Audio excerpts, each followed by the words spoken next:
శ్రీమాత్రే నమః. అందరికీ నమస్కారం అండి. ఈ వీడియోలో ఈరోజు పంచాంగ వివరాల గురించి తెలుసుకుందాం. 2026 ఏప్రిల్ 11 శనివారం. స్వస్తి శ్రీ చాంద్రమాన శ్రీ పరాభవ నామ సంవత్సరం ఉత్తరాయణం వసంత ఋతువు చైత్రమాసం బహుళపక్షం నవమి తిథి. ఈ రోజు సూర్యోదయం ఉదయం 5:50 ఉంది. సూర్యాస్తమయం సాయంత్రం 6:10 ఉంది. ఈ రోజు నవమి తిథి ఉత్తరాషాఢ నక్షత్రం ఉందండి. నవమి తిథి రాత్రి 8:46 వరకు ఉంది. తదుపరి దశమి తిథి వస్తుంది. ఉత్తరాషాఢ నక్షత్రం ఉదయం 10:20 వరకు ఉంది. తదుపరి శ్రవణ నక్షత్రం వస్తుంది. యోగం సిద్ధం మధ్యాహ్నం 3:39 వరకు ఉంది. తదుపరి సాధ్యం. కరణం తైతుల ఉదయం 8:07 వరకు ఉంది. తదుపరి గరజి రాత్రి 8:42 వరకు ఉంది. తదుపరి వనిజ.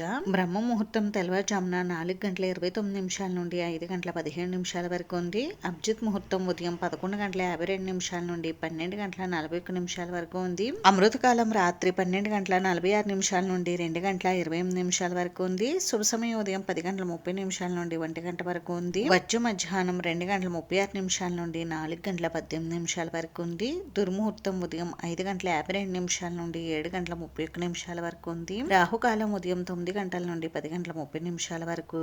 యమగండం మధ్యాహ్నం 1:30 నుండి 3 వరకు. గుళిక కాలం ఉదయం 6:06 నుండి 7:39 వరకు ఉంది. ఇంక ఈ రోజు మంచి రోజా కాదని అంటే ఈ రోజు మంచి రోజేనండి. రోజు అన్ని శుభకార్యాలు కూడా నిర్వహించుకోవచ్చు. ఇది ఈ రోజు పంచాంగ వివరాలు అయితే. ఈ వీడియో మీకు నచ్చితే ప్లీజ్ లైక్ చేసి షేర్ చేసి సబ్స్క్రైబ్ చేసుకోండి.